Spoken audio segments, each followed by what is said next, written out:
Les questions environnementales, la question des changements climatiques, ça intéresse, ça interpelle le monde.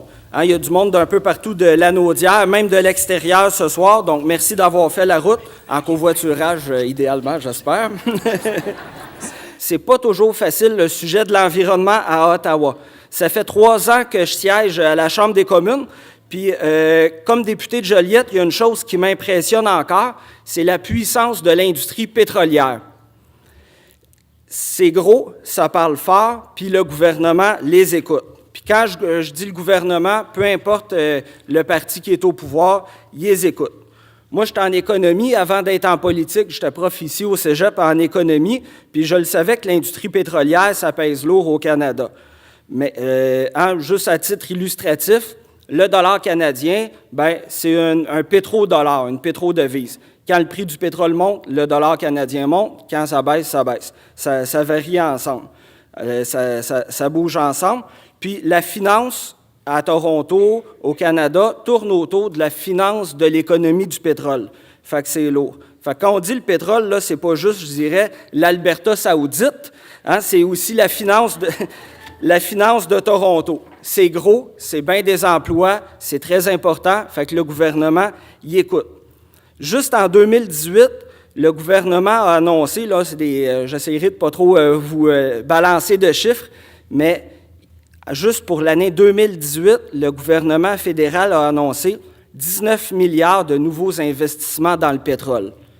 Hein, il y a le pipeline dans l'ouest, l'achat, sa réfection, en passant un nouveau, de l'argent pour encourager les compagnies à plus investir là, dans le pétrole, du crédit, fait que ça fait beaucoup.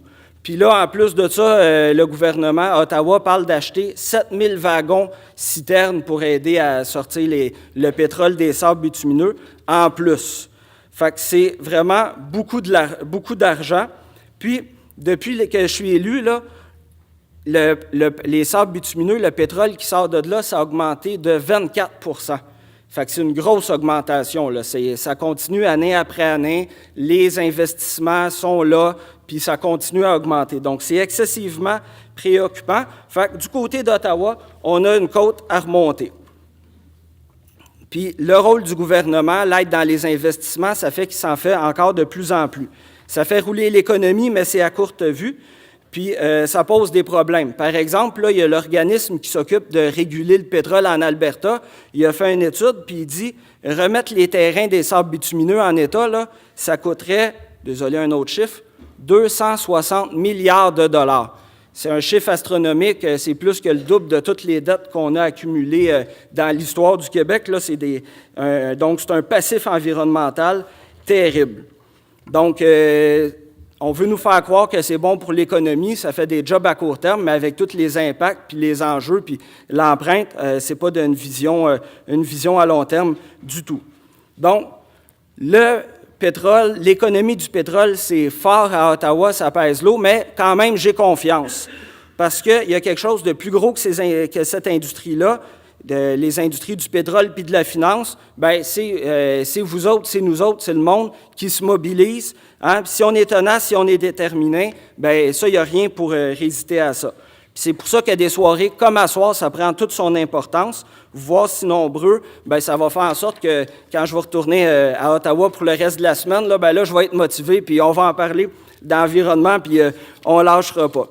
Je tiens à remercier toute l'équipe là, à mon bureau d'avoir organisé ça avec les conférenciers, conférencières de ce soir. C'est un beau travail. Là, on le voit, pour Lanaudière, c'est important d'agir. Moi, ça me donne un grand sentiment là, de dire, OK, il faut continuer, on ne lâche pas. Il y a une urgence pour replacer l'environnement au cœur de nos préoccupations, puis c'est de notre devoir d'en débattre ensemble.